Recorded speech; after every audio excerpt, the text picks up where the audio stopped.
ಶ್ರೀಗುರುಭ್ಯೋ ನಮಃ. ಹರಿ ಓಂ.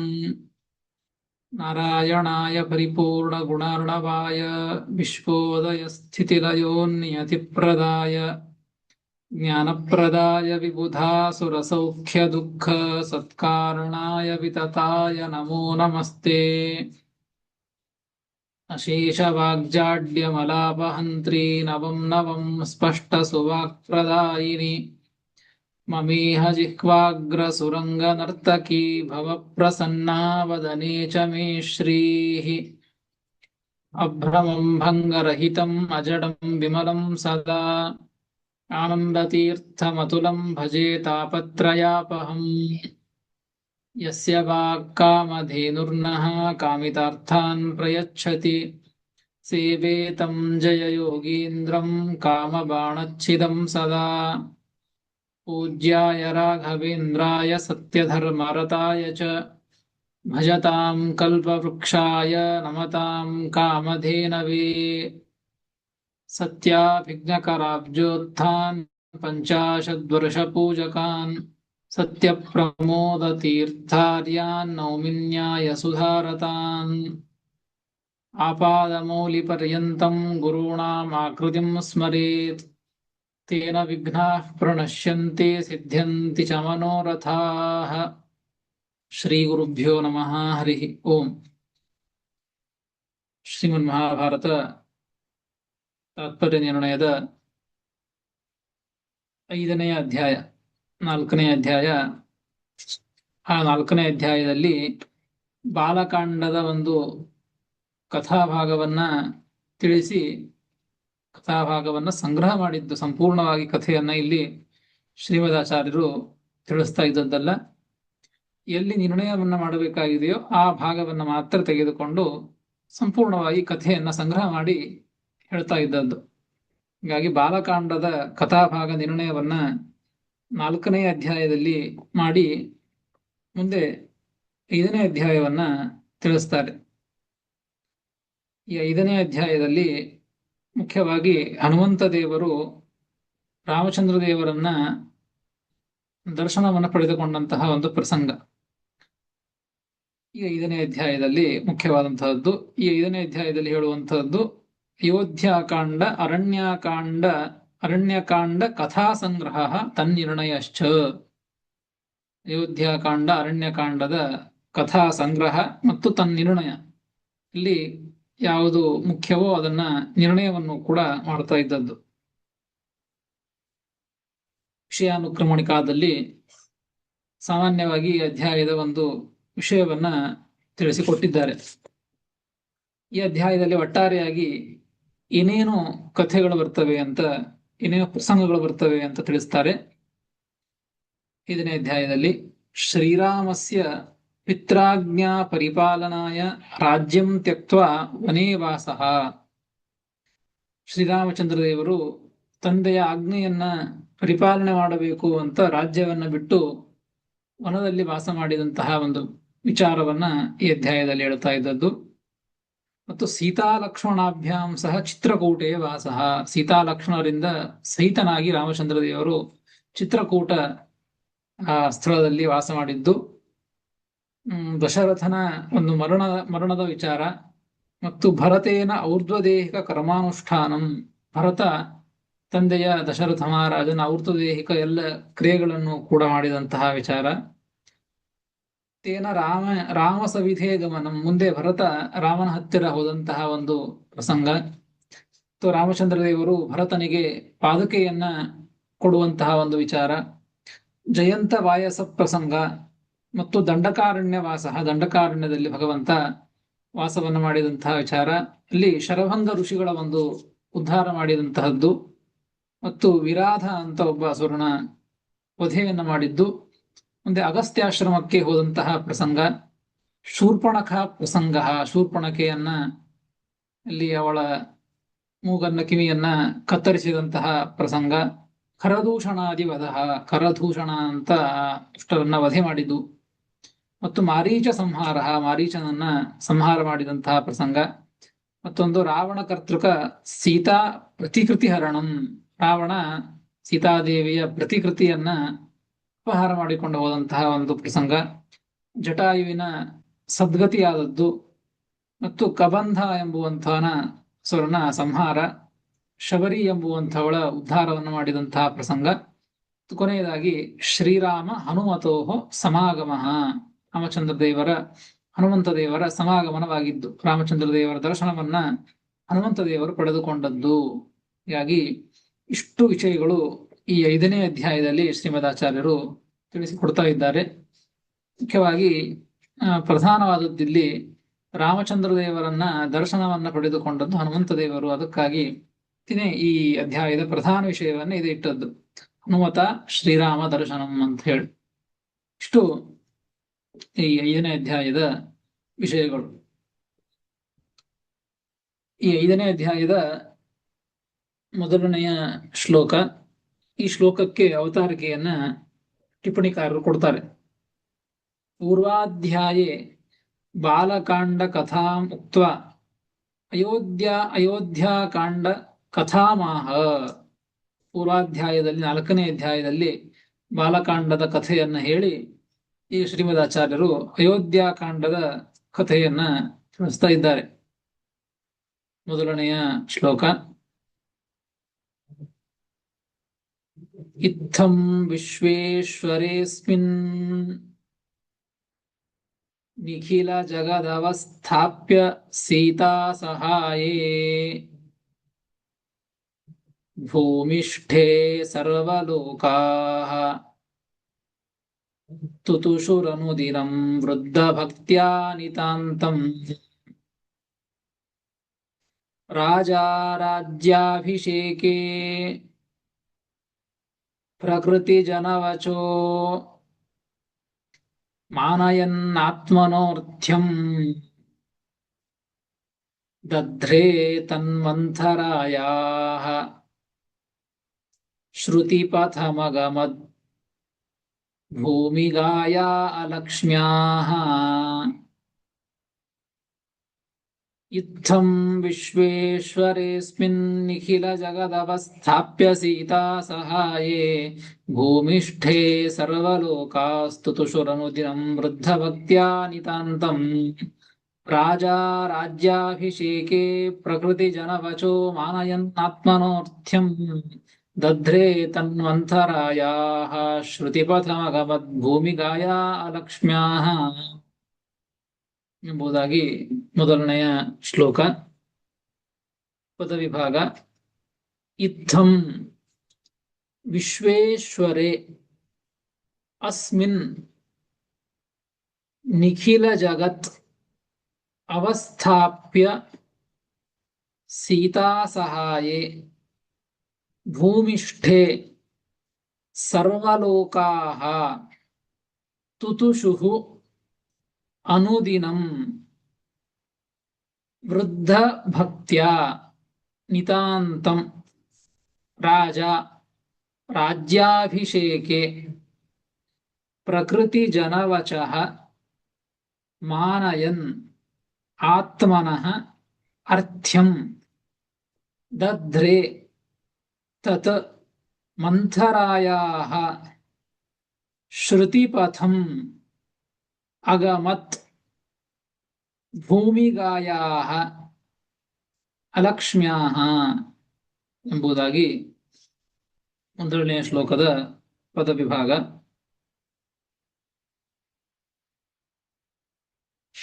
ಹಿಂದೆ ತಿಳಿಸಿಕೊಟ್ಟದ್ದು ಕೊನೆಗೆ ಹಿಂದಿನ ಅಧ್ಯಾಯದಲ್ಲಿ ಭಗವಂತ ಶ್ರೀರಾಮಚಂದ್ರ ದೇವರು ತಾವು ಅಯೋಧ್ಯ ಪಟ್ಟಣಕ್ಕೆ ಹೋಗಿ ಸೀತಾದೇವಿಯ ಜೊತೆಗೆ ಸೇರಿಕೊಂಡು ಸುಖವಾಗಿ ತಾವು ಅನೇಕ ಕಾಲಗಳವರೆಗೆ ಸುಖವಾಗಿ ಕಾಲವನ್ನ ಕಳೆದರು, ಕ್ರೀಡೆಯನ್ನ ಆಡಿದರು ಅಂತ ಇಲ್ಲಿ ತಿಳಿಸಿಕೊಟ್ಟದ್ದು. ಅದೇ ರೀತಿಯಾಗಿ ದಶರಥನು ಕೂಡ ಆನಂದದಿಂದ ಕಾಲವನ್ನ ಕಳೆದ ಅಂತ ವಿಚಾರವನ್ನ ಹಿಂದೆ ತಿಳಿಸಿಕೊಟ್ಟದ್ದು. ಹೀಗಾಗಿ ಆ ರಾಮಚಂದ್ರ ದೇವರು ಮತ್ತೊಂದು ಕಾರ್ಯವನ್ನು ಮಾಡಿದ್ದು ಹಿಂದಿನ ಅಧ್ಯಾಯದಲ್ಲಿ ತಿಳಿಸಿಕೊಟ್ಟದ್ದು. ಆ ಶಿವಧನುಸ್ಸನ್ನ ಮುರಿದದ್ದು ಮತ್ತು ಈ ಶಾರ್ಂಗಧನುಸ್ಸನ್ನ ಎತ್ತಿ ಪರಶುರಾಮ ದೇವರು ಆ ರಾಮಚಂದ್ರ ದೇವರಿಬ್ಬರು ಕೂಡ ವಿಡಂಬನೆಯನ್ನ ಮಾಡಿ ಎಲ್ಲ ಜನರಿಗೆ ಸಜ್ಜನರಿಗೂ ಕೂಡ ರಾಮ ಅಂದ್ರೆ ಬೇರೆ ಎಲ್ಲ ಸಾಕ್ಷಾತ್ ಭಗವಂತನ ಅವತಾರಣೆ ಅಂತ ತಿಳಿಸಿಕೊಟ್ಟು ಎಲ್ಲರಿಗೂ ಭಕ್ತಿ ಹುಟ್ಟುವಂತೆ ಮಾಡಿದ್ದು ಅಲ್ಲಿ ಎಲ್ಲವೂ ಪ್ರಸಂಗ ಮುಗಿದದ್ದು ಹಿಂದಿನ ಅಧ್ಯಾಯದಲ್ಲಿ ತಿಳಿಸಿಕೊಟ್ಟಿದ್ದಾರೆ. ಈಗ ಹೇಳ್ತಾರೆ, ಇತ್ತಂ ವಿಶ್ವೇಶ್ವರೇಸ್ಮಿನ್. ಇತ್ತಂ ಇತ್ತಂ ಅಂದ್ರೆ ಅನೇನ ಪ್ರಕಾರೇಣ, ಈ ರೀತಿಯಾಗಿ ಅಂದ್ರೆ ಆ ರಾಮಚಂದ್ರ ದೇವರು ಅಯೋಧ್ಯೆಗೆ ಹೋಗಿ ತಾನೂ ಸುಖವಾಗಿ ತಾನು ಕಾಲವನ್ನ ಕಳೀತಾ ಇದ್ದಾನೆ. ಸಾಕ್ಷಾತ್ ಭಗವಂತ ಆನಂದ ಸ್ವರೂಪ, ಭಗವಂತ ಸ್ವರೂಪ. ಹೀಗಾಗಿ ಯಾವಾಗಲೂ ಆನಂದದಿಂದ ಭಗವಂತ ಕಾಲವನ್ನ ಕಳೀತಾ ಇರ್ತಾನೆ. ಹೀಗಾಗಿ ಅವನ ಸನ್ನಿಧಾನದಲ್ಲಿರ್ತಕ್ಕಂಥ ಪ್ರತಿಯೊಬ್ಬ ಪ್ರಜೆಗಳು ಕೂಡ ಆನಂದದಿಂದ ಕಾಲವನ್ನ ಕಳೀತಾ ಇದ್ದಾರೆ. ಅಷ್ಟೇ ಅಲ್ಲ, ಕೇವಲ ಆನಂದವನ್ನ ಪಡೋದು ಅಂತ ಅರ್ಥ ಅಲ್ಲ. ಹೇಗೆ ಆನಂದವನ್ನು ಪಡೋದು ಅಂತ ತಿಳಿಸ್ತಾರೆ. ಸರ್ವೇ ಲೋಕಾಹ, ಸರ್ವಲೋಕಾಹ ಅಂತಿದೆ 2ನೇ ಪಾದದಲ್ಲಿ. ಭೂಮಿಷ್ಠೇ ಸ್ವರ್ಗ ಸರ್ವಲೋಕಾಹ. ಸರ್ವಲೋಕಾಹ ಇಡೀ ಎಲ್ಲ ಲೋಕವೂ ಕೂಡ, ಎಲ್ಲ ಜನರೂ ಕೂಡ ಅಂತ ಅರ್ಥ. ಭೂಮಿಷ್ಠೇ ವಿಶ್ವೇ ಸೀತಾ ಸಹಾಯೇ ಅಸ್ಮಿನ್ ವಿಶ್ವೇಶ್ವರೇ. ಭೂಮಿಯಲ್ಲಿ ಇರುವಂತಹ ಆ ಸೀತಾ ಸಹಾಯ, ಸೀತಾದೇವಿಯ ಜೊತೆಗೆ ಕೂಡಿರ್ತಕ್ಕಂತಹ ಅಸ್ಮಿನ್ ವಿಶ್ವೇಶ್ವರೇ, ಇಡೀ ವಿಶ್ವಕ್ಕೆ ಈಶ್ವರನಾದಂತಹ ಭಗವಂತ ಏನ್ ಮಾಡ್ತಾ ಇದ್ದಾನೆ ಅಂದ್ರೆ, ನಿಖಿಲ ಜಗತ್ ಅವಸ್ಥಾಪ್ಯ. ನಿಖಿಲ ಜಗತ್, ಇಡೀ ಜಗತ್ತನ್ನ ಅಂದ್ರೆ ಇಡೀ ಎಲ್ಲ ಪ್ರಜೆಗಳನ್ನು ಕೂಡ ಭಗವಂತ ಅವಸ್ಥಾಪ್ಯ ಅಂದ್ರೆ ತಿಳಿಸ್ತಾರೆ. ರಾಮ ತಾನು ಸಂತೋಷವನ್ನ ಪಡ್ತಾ ಕಾಲವನ್ನ ಕಳೀತಾ ಇದ್ದದ್ದಷ್ಟೇ ಅಲ್ಲದೇನೆ, ಭೂಮಿಷ್ಠೇ ವರ್ತಮಾನೆ, ಭೂಮೋ ವರ್ತಮಾನೆ ಅಂತ ಅರ್ಥ. ಭೂಮಿಯಲ್ಲಿ ಭಗವಂತ ಸೀತಾದೇವಿ ಜೊತೆ ಕೂಡಿಕೊಂಡವನಾಗಿ ಆ ಭಗವಂತ ಇರೋದು ಅಂದ್ರೆ ಹೇಗಿರೋದು, ಸಂತೋಷದಿಂದ ಇರೋದು. ಆ ರೀತಿಯಾಗಿ ಇರ್ತಾ, ಮತ್ತು ಬರೀ ಕೇವಲ ತಾ ಇರೋದು ಅಂತಷ್ಟೇ ಅಲ್ಲ, ನಿಖಿಲ ಜಗತ್ ಅವಸ್ಥಾಪ್ಯ, ಇಡೀ ಜಗತ್ತನ್ನ ಹೇಗೆ ಭಗವಂತ ಅವಸ್ಥಾಪ್ಯ ಅಂದ್ರೆ ಜಗತ್ತನ್ನ ಒಂದು ನಿಯಮನದಲ್ಲಿ ಇಟ್ಟಿದ್ದಾನೆ. ಹೇಗೆ ಇಟ್ಟದ್ದು ಅಂದ್ರೆ, ನಿತಾಂತಂ ವೃದ್ಧ ಭಕ್ತ್ಯ. ಎಲ್ಲ ಜನರು ಕೂಡ ಆ ರಾಮಚಂದ್ರ ದೇವರು ತಾವು ಅಲ್ಲಿ ಅಯೋಧ್ಯೆಯಲ್ಲಿ ಇರುವಂತಹ ಪ್ರಸಂಗದಲ್ಲಿ ವೃದ್ಧ ಭಕ್ತ್ಯ, ಚೆನ್ನಾಗಿ ಆ ಭಗವಂತನ ಮೇಲೆ ಭಕ್ತಿ ಬೆಳೀತಾ ಹೋಗಬೇಕು. ಭಗವಂತನ ಮೇಲೆ ಭಕ್ತಿ ಬೆಳೆಯುವಂತೆ ಭಗವಂತ ತಾನಿದ್ದಾನೆ. ಆ ರೀತಿಯಾಗಿ ಇದ್ದು ಎಲ್ಲ ಭಕ್ತರು ಕೂಡ, ಎಲ್ಲ ಜನರು ಕೂಡ ವೃದ್ಧ ಭಕ್ತ್ಯ ನಿಮಿತ್ತೇನ ಹೇಳ್ತಾರೆ. ವೃದ್ಧ ಭಕ್ತ್ಯ ನಿಮಿತ್ತೇನ ನಿಖಿಲ ಜಗತ್ ಅವಸ್ಥಾಪ್ಯ. ಎಲ್ಲ ಜಗತ್ತು ಕೂಡ ಭಗವಂತನ ಮೇಲೆ ಇನ್ನೂ ಹೆಚ್ಚಿನದಾಗಿ ಭಕ್ತಿಯನ್ನ ಮಾಡ್ತಾ ಇರುವಂತೆ ಭಗವಂತ ಆ ರೀತಿಯಾಗಿ ಮಾಡಿದ್ದಾನೆ. ರಾಮಚಂದ್ರ ದೇವರ ಮೇಲೆ ಎಲ್ಲರಿಗೂ ಭಕ್ತಿ ಹುಟ್ಟಬೇಕು. ಆ ರೀತಿಯಾಗಿ ಆ ಭಕ್ತಿ ಕೇವಲ ಒಂದು ಬಾರಿ ಹುಟ್ಟಿ ಹೋಗೋದಲ್ಲ, ಆ ಹುಟ್ಟತಾನೆ ಇರೋದು. ಆ ಹುಟ್ಟಿದಂತಹ ಭಕ್ತಿ ಇನ್ನೂ ವೃದ್ಧಿ ಆಗ್ತಾ ಹೋಗೋದು. ಇನ್ನೂ ಭಗವಂತನ ಮೇಲೆ, ಆ ರಾಮಚಂದ್ರ ದೇವರ ಮೇಲೆ ಭಕ್ತಿ ಇನ್ನು ಅಭಿವೃದ್ಧಿ ಆಗ್ತಾ ಇದೆ. ಆ ರೀತಿಯಾಗಿ ಭಗವಂತ ಜನರನ್ನ ಇಟ್ಟಿದ್ದಾನೆ. ನಿತಾಂತಂ ವೃದ್ಧ ಭಕ್ತ್ಯ ನಿಮಿತ್ತೇನ ನಿಖಿಲ ಜಗತ್ ಅವಸ್ಥಾಪ್ಯ. ಹೇಳ್ತಾರೆ, ದಾರಾನ್ ಸುತಾನ್ ಪ್ರಿಯಾನ್ ಪ್ರಾಣಾನ್ ಪರಸ್ಮೈ ಸನ್ನಿವೇದಯೇತ್ ಇತಿ ಸ್ಮರಣಾತ್ ಸಮರ್ಪ್ಯ. ಅಂದ್ರೆ ಎಲ್ಲ ಜನರು ಕೂಡ ಹೇಗೆ ಭಕ್ತಿಯನ್ನು ಮಾಡ್ತಾ ಇದ್ದಾರೆ ಅಂದ್ರೆ, ಎಲ್ಲವನ್ನು ಭಗವಂತನಿಗೆ ಒಪ್ಪಿಸಿಬಿಟ್ಟಿದ್ದಾರೆ. ತಾರಾನ್ ಸುತಾನ್ ಪ್ರಿಯಾನ್ ಪ್ರಾಣಾನ್ ಅಂದ್ರೆ ಯಾರ ಮೇಲೆಯೂ ಕೂಡ ಅಷ್ಟು ಅಭಿಮಾನವನ್ನ ಮಾಡ್ತಾ ಇಲ್ಲ. ದಾರ ಹೆಂಡತಿಯರು, ಸುತ ಮಕ್ಕಳು, ಪ್ರಿಯರಾದಂಥವರು, ಪ್ರಾಣಾನ್ ತಮ್ಮ ಪ್ರಾಣಗಳನ್ನ ಎಲ್ಲವನ್ನೂ ಕೂಡ ಭಗವಂತನಿಗೇನೆ ಅರ್ಪಿಸಿ ಭಗವಂತನ ಮೇಲೆ ಎಲ್ಲ ಭಾರವನ್ನು ಹಾಕಿ ಭಗವಂತನೇ ಗತಿ ಎಂಬುವಂತೆ ಆ ರೀತಿಯಾಗಿ ವೃದ್ಧ ಭಕ್ತಿಯಿಂದ, ಅಷ್ಟು ಬೆಳೆದಂತಹ ಭಕ್ತಿಯಿಂದ ಆ ಎಲ್ಲರೂ ಭಕ್ತಿಯನ್ನ ಮಾಡ್ತಾ ಪ್ರತಿಯೊಬ್ಬ ಜನರು ಕೂಡ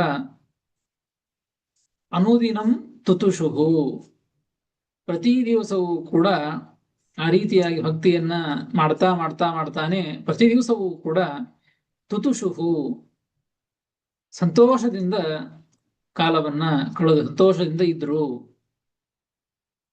ಭೂಮಿಷ್ಠೇ ಸರ್ವಲೋಕಾಸ್ತುಷು ಅನುದಿನಂ ವೃದ್ಧ ಭಕ್ತಿಯ ನಿತಾಂತಂ.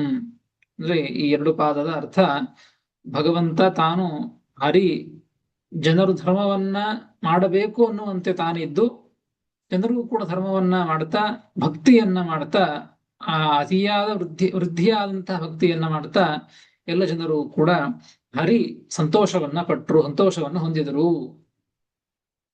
ಎಂಬುದನ್ನ ಈ ಎರಡು ಪಾದಗಳಿಂದ ಆ ವಿಚಾರವನ್ನು ತಿಳಿಸ್ತಾರೆ. ಅಯೋಧ್ಯೆಯಲ್ಲಿ ರಾಮಚಂದ್ರ ದೇವರು ಹೇಗಿದ್ರು, ಏನೇನು ಮಾಡಿದರು ಅದೆಲ್ಲವನ್ನ ಇಲ್ಲಿ ಹೇಳಿಕ್ ಹೋಗಿಲ್ಲ.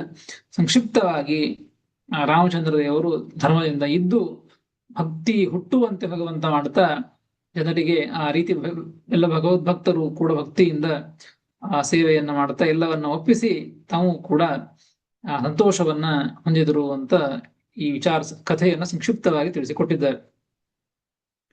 ಇಷ್ಟಾದ ಮೇಲೆ ಆ ಹೊತ್ತಿನಲ್ಲಿ ಮತ್ತೆ ಮುಂದೆ ಏನಾಯಿತು ಎಂಬುದನ್ನ ಶ್ರೀಮದಾಚಾರ್ಯರು ತಿಳಿಸಿಕೊಡ್ತಾರೆ. ರಾಜ ರಾಜ್ಯಾಭಿಷೇಕೆ ಪ್ರಕೃತಿ ಜನವಚೋ ಮಾನಯನ್ ಆತ್ಮನೋರ್ಥ್ಯಂ. ರಾಜ ಅಂದ್ರೆ ದಶರಥ ರಾಜ ಅಂತ ಅರ್ಥ. ಆ ದಶರಥ ಮಹಾರಾಜ ಆ ಪ್ರಸಂಗದಲ್ಲಿ ಏನ್ ಮಾಡಿದ ಅಂದ್ರೆ ಆತ್ಮನಃ ಅರ್ಥ್ಯಂ. ಆತ್ಮನಃ ಅರ್ಥ್ಯಂ ಅಂದ್ರೆ ಸ್ವಸ್ಯ ಅಪೇಕ್ಷಣೀಯಂ ಅಂತ ಅರ್ಥ. ಅರ್ಥ್ಯ ಅಂದ್ರೆ ತನಗೆ ಬೇಕಾದದ್ದು ಅಂತ ಅರ್ಥ. ಅಪೇಕ್ಷಿತವಾದದ್ದು.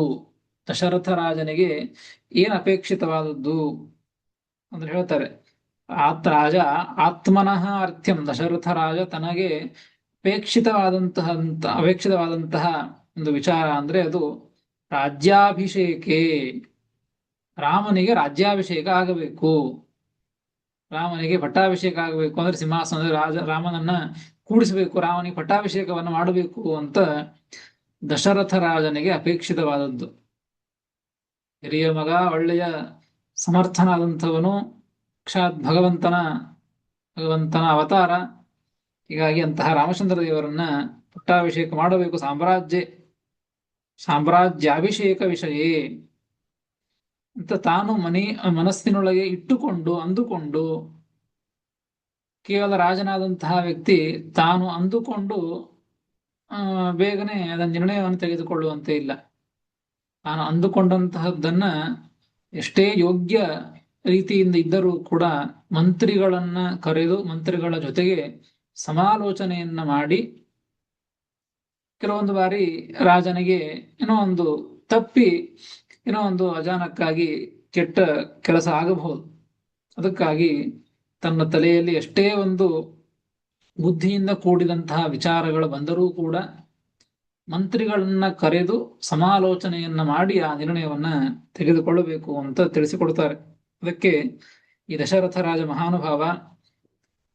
ಮಹಾನುಭಾವನಾದರೂ ಕೂಡ ಸ್ವಯಂ ತಾನೇ ಆ ನಿರ್ಣಯವನ್ನ ತೆಗೆದುಕೊಳ್ಳಿಲ್ಲ.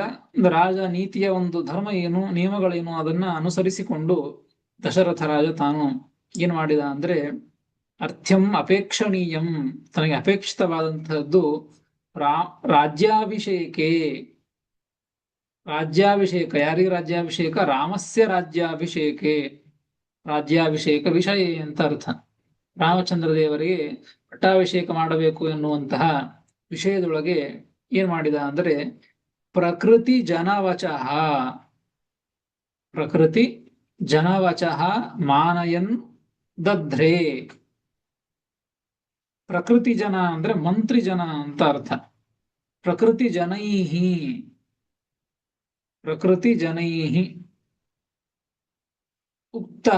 ಉಕ್ತಂ ವಚಃ ಅಂತ ಅರ್ಥ. ಪ್ರಕೃತಿ ಜನ ವಚಃ ಅಂತ ಇದೆ. ಪ್ರಕೃತಿ ಜನ ಅಂದ್ರೆ ಮಂತ್ರಿಗಳು ಅಂತ ಅರ್ಥ. ಅವರ ಮಾತು ಅಂದ್ರೆ ಅವರು ಹೇಳಿದಂತಹ ಮಾತು ಅಂತ ಅರ್ಥ. ಪ್ರಕೃತಿ ಜನೈಹಿ ಉಕ್ತಂ ವಚಃ ಪ್ರಕೃತಿ ಜನ ವಚಃ. ಆ ಮಂತ್ರಿಗಳಿಂದ ಹೇಳಲ್ಪಟ್ಟಂತಹ ಮಾತುಗಳು. ಏನ್ ಮಾತು ಹೇಳಿದ್ರು ಅವರು? ನೀನು ರಾಜ ಅಂದುಕೊಂಡಂತಹದ್ದು ಬಹಳ ಯೋಗ್ಯವಾದಂತಹದ್ದು, ಅವಶ್ಯವಾಗಿ ಈ ಕಾರ್ಯ ಆಗಬೇಕು ಎನ್ನುವಂತಹ ಮಾತು. ಪ್ರಕೃತಿ ಜನೈಹಿ ಪ್ರಕೃತಿ ಜನವಚಃ ಆ ಮಂತ್ಯ ಜನ ಹೇಳಲ್ಪಟ್ಟಂತಹ ಮಾತುಗಳನ್ನ ರಾಜ ಏನ್ ಮಾಡಿದ ಅಂದ್ರೆ ಮಾನಯನ್ ಸನ್ ಅದನ್ನ ತಾನು ಶಿರಸಾ ವಹಿಸಿದವನಾಗಿ ಅದನ್ನು ಮಾಡಬೇಕು ಅಂತ ಅವ್ರು ಹೇಳಿದಂಥ ಮಾತನ್ನ ನಡೆಸಿಕೊಡಬೇಕು. ಅವರಿಗೂ ಒಂದು ತನ್ನ ಅಪೇಕ್ಷಿತವಾದದ್ದು ಅದೇ, ಅವರ ಅಪೇಕ್ಷಿತವಾದದ್ದು ಅದೇ. ಹೀಗಾಗಿ ಅದನ್ನ ಮಾಡಬೇಕು ಅಂತ ಮಾನಯನ್ ಅವರಿಗೆ ಗೌರವನ್ನ ಕೊಡಬೇಕು ಅಂತ ಏನ್ ಮಾಡಿದ ಅಂದ್ರೆ ದಧ್ರೆ ಎಂಬುದಕ್ಕೆ ಧಾರಣೆ ಮಾಡಿದ ಅಂತ ಅರ್ಥ. ಏನ್ ಧಾರಣೆ ಮಾಡಿದ ಅಂದ್ರೆ ಪ್ರಕೃತಿ ಜನವಚಃ ಕರ್ತವ್ಯಂ ಇತಿ ಮನಸಿ ದಧಾರ. ಆ ಮಂತ್ರಿ ಜನರು ಹೇಳಿದಂತಹ ಮಾತು, ಅವ್ರು ಹೇಳಿದಂತಹದ್ದು ಇದು ಅವಶ್ಯವಾಗಿ ಮಾಡಲೇಬೇಕು. ಇದು ಅಂದ್ರೆ ರಾಮಚಂದ್ರ ದೇವರಿಗೆ ಪಟ್ಟಾಭಿಷೇಕವನ್ನ ಮಾಡಲೇಬೇಕು. ಆಯ್ತು ಮಾಡೋಣ ಅಂತ ಆ ರೀತಿಯಾಗಿ ಕರ್ತವ್ಯಂ ಇತಿ ಮನಸ್ಸಿ ದಧಾರ, ಆ ಮನಸ್ಸಿನಲ್ಲಿ ಅದನ್ನ ಹಾಕಿಕೊಂಡ, ಮಾಡಬೇಕು ಅಂತ ಹೇಳಿ. ಇಷ್ಟು ರಾಜ ರಾಜ್ಯಾಭಿಷೇಕೆ ಪ್ರಕೃತಿ ಜನವಚೋ ಮಾನಯನ್ ಆತ್ಮನೋರ್ಥ್ಯಂ ದಧ್ರೆ. ಮುಂದೇನಾಯ್ತು ಅಂತಂದ್ರೆ ತನ್ಮಂಥರಾಯಾಹ ಶ್ರುತಿಪಥಮಗಮದ್ ಭೂಮಿಗಾಯ ಅಲಕ್ಷ್ಮ್ಯಾಹ. ಆ ಏನು ರಾಮಚಂದ್ರ ದೇವರಿಗೆ ಪಟ್ಟಾಭಿಷೇಕವನ್ನು ಮಾಡಬೇಕು ಅಂತ ದಶರಥ ತಾನು ಸಮಾಲೋಚನೆ ಮಾಡಿದ್ದು, ಮಂತ್ರಿಗಳು ಹೇಳಿದ್ದು, ಅದನ್ನು ತಾನು ಕೇಳಿಸಿಕೊಂಡದ್ದು, ವಿಚಾರ ಮಾಡಿದ್ದು. ಆ ಮಾತನ್ನ ತದ್ವಚಃ, ರಾಮಚಂದ್ರ ದೇವರಿಗೆ ಪಟ್ಟಾಭಿಷೇಕವನ್ನು ಮಾಡಬೇಕು ಎನ್ನುವಂತಹ ಈ ಮಾತು ತದ್ವಚಃ, ತತ ಅಂದ್ರೆ ತನ್ಮಂಥರಾಯ ಎಂಬುವಲ್ಲಿದೆ ತದ್ವಚಃ ಅಂತ ಅರ್ಥ. ಆ ಮಾತನ್ನ ಭೂಮಿಗಾಯಾಹ, ಭುವಂ ಪ್ರಾಪ್ತಾಯಾಹ, ಭೂಮಿಗೆ ಬಂದಂತಹ ಅಂತ ಅರ್ಥ. ಭೂಮಿಗೆ ಬಂದಂತಹ ಅಲಕ್ಷ್ಮ್ಯಾಹ, ಭೂಮಿಗಾಯಾಹ ಅಲಕ್ಷ್ಮ್ಯಾಹ ಪೂರ್ವಜನ್ಮನಿ ದಾರಿದ್ರ್ಯ ಅಭಿಮಾನಿತ್ವಾದ್ ಅಲಕ್ಷ್ಮೀಹಿ. ಪೂರ್ವಜನ್ಮದಲ್ಲಿ ಇವಳು ದಾರಿದ್ರ್ಯಕ್ಕೆ ಅಭಿಮಾನಿಯಾದಂಥವಳು, ಐಶ್ವರ್ಯಕ್ಕೆ ಅಭಿಮಾನಿಯಾದವಳು ಲಕ್ಷ್ಮೀದೇವಿ, ದಾರಿದ್ರ್ಯಕ್ಕೆ ಅಭಿಮಾನಿಯಾದವಳು ಈ ಅಲಕ್ಷ್ಮಿ. ಪೂರ್ವಜನ್ಮನಿ ದಾರಿದ್ರ್ಯಾಭಿಮಾನಿತ್ವಾದ ಅಲಕ್ಷ್ಮೀ ನಾಮ್ನ ಮಂಥರಾಯಾಹ. ಈಗ ಹೆಸರು ಅವಳಿಗೆ ಮಂಥರ ಅಂತ ಇದೆ.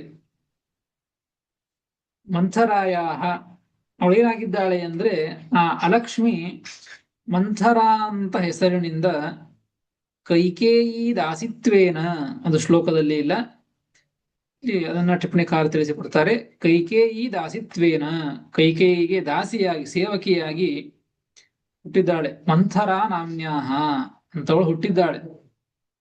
ಪೂರ್ವಜನ್ಮದಲ್ಲಿ ಅಲಕ್ಷ್ಮಿಯಾದವಳು ಅಂದ್ರೆ ದಾರಿದ್ರ್ಯಕ್ಕೆ ಅಭಿಮಾನಿಯಾದಂಥವಳು. ಈಗ ಅವಳಿಗೆ ಹೆಸರು ಮಂಥರ ಅಂತ ಹೆಸರು. ಭೂಮಿಗೆ ಬಂದಿದ್ದಾಳೆ. ಭೂಮಿಗಾಯಾಹ ಅಲಕ್ಷ್ಮ್ಯಾಹ ಮಂಥರಾಯಾಹ. ಕೈಕೇಯಿ ದಾಸಿತ್ವೇನ ಎಂಬುದು ಶ್ಲೋಕದಲ್ಲಿ ಇಲ್ಲ. ಲಕ್ಷ್ಮ್ಯಾಹ ಮಂಥರಾಯಾಹ ಅಂತ ಇದೆ. ಮಂಥರ ಯಾರು ಅವಳು ಅಂತಂದ್ರೆ ಕೈಕೇಯಿಯ ದಾಸಿ, ಅವಳ ಸೇವಕಿ ಅಂತ ಅರ್ಥ. ಅವಳಿಗೆ ಏನಾಯ್ತು ಅಂದ್ರೆ ಅವಳ ಶ್ರುತಿಪಥಂ ಅಗಮತ್. ಭೂಮಿಗಾಯಾಹ ಅಲಕ್ಷ್ಮ್ಯಾಹ ಮಂಥರಾಯಾಹ, ಭೂಮಿಗೆ ಬಂದಂತಹ ಅಲಕ್ಷ್ಮಿ, ದಾರಿದ್ರ್ಯಕ್ಕೆ ಅಭಿಮಾನಿಯಾದಂತಹ ಮಂಥರ ಎಂಬುವಂತ ಹೆಸರಲ್ಲಿರುವಂತಹ ಅವಳಿಗೆ ತತ್ ಶ್ರುತಿಪಥಂ ಅಗಮತ್. ತತ ಎಂಬುದು ವಚಃ ಅಂತರ್ಥ. ಏನು ಸಮಾಲೋಚನೆ ಮಾಡಿದಂತಹ ಮಾತು, ಏನ್ ಮಾತು?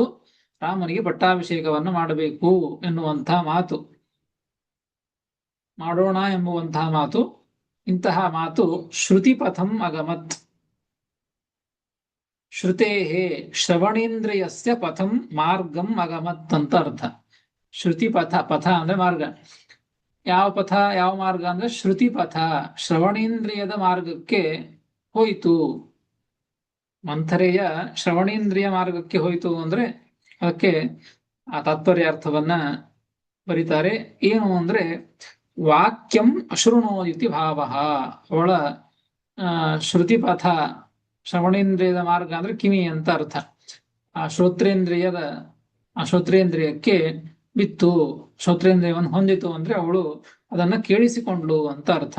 ಆ ಮಂಥರ ಕೈಕೇಯಿಯ ಸೇವಕಿ ದಶರಥ ಮತ್ತು ಮಂತ್ರಿಗಳು ಮಾತನಾಡುವಂತಹ ವಿಚಾರವನ್ನ ಅವಳು ಕೇಳಿಸಿಕೊಂಡ್ಲು. ವಾಕ್ಯಂ ಅಶೃಣೋಜಿತಿ ಭಾವಃ. ಈ ರೀತಿಯಾಗಿ ಆ ಕಥಾಭಾಗವನ್ನ ತಿಳಿಸಿಕೊಡ್ತಾರೆ. ಎಲ್ಲವೂ ಸುಖವಾಗಿ ಇದೆ. ರಾಮಚಂದ್ರ ದೇವರು ಎಲ್ಲ ಭಗವದ್ಭಕ್ತರು ಭಕ್ತಿಯನ್ನ ಮಾಡ್ತಾ, ವಿಶೇಷವಾಗಿ ಭಕ್ತಿಯನ್ನ ಮಾಡ್ತಾ ಸಂತೋಷವನ್ನ ಪಡ್ತಾ ಇದ್ದಾರೆ. ರಾಮಚಂದ್ರ ದೇವರಿಗೆ ಪಟ್ಟಾಭಿಷೇಕ ಮಾಡಬೇಕು ಅಂತ ಶರತ ತಾನು ಸಮಾಲೋಚನೆ ಮಾಡಿದ್ದು, ಆ ಸಮಾಲೋಚನೆಯನ್ನ, ಆ ವಿಚಾರವನ್ನ ಮಂಥರೆ ಕೇಳಿಸಿಕೊಂಡ್ಲು ಎಂಬುವಂತಹ ಇಷ್ಟು ಬಹಳ ದೊಡ್ಡದಂತಹ ಅನೇಕ ವಿಚಾರಗಳನ್ನ ಸೇರಿಸಿ ಸಂಕ್ಷಿಪ್ತವಾಗಿ ಆ ಕಥೆಯನ್ನ ಶ್ರೀಮದಾಚಾರ್ಯರು ಸಂಗ್ರಹವನ್ನ ಮಾಡಿ ಒಂದೇ ಶ್ಲೋಕದಲ್ಲಿ ಅದನ್ನ ತಿಳಿಸಿಕೊಟ್ಟಿದ್ದಾರೆ.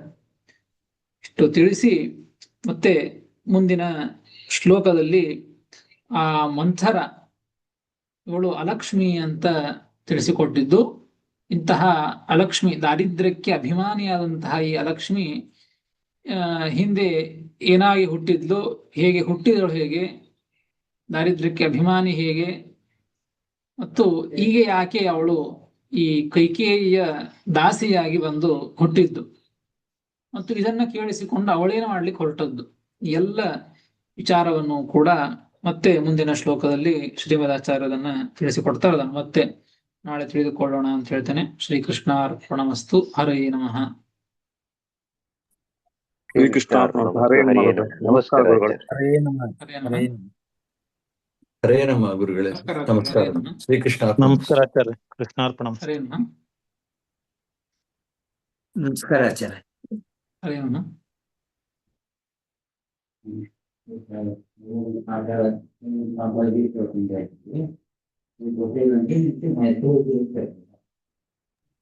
ಅದೇನ್ ರೆಕಾರ್ಡಿಂಗ್ ಆಗಿದೆಯೋ ಅಲ್ಲೋ ಗೊತ್ತಾಗಿಲ್ಲ. ಸರಿ, ನೋಡ್ತೀನಿ ಆಮೇಲೆ. ರೆಕಾರ್ಡಿಂಗ್ ಅಂತ ತೋರಿಸ್ಕೊಡ್ತಾ ಇದೆ ಇಲ್ಲಿ. ಆದ್ರೆ ಕ್ಲೋಸ್ ಮಾಡ್ಲಕ್ ಆಗೋಲ್ದು. ಸರಿ. ಆಗೋಲ್ದಾ? ಸರಿ.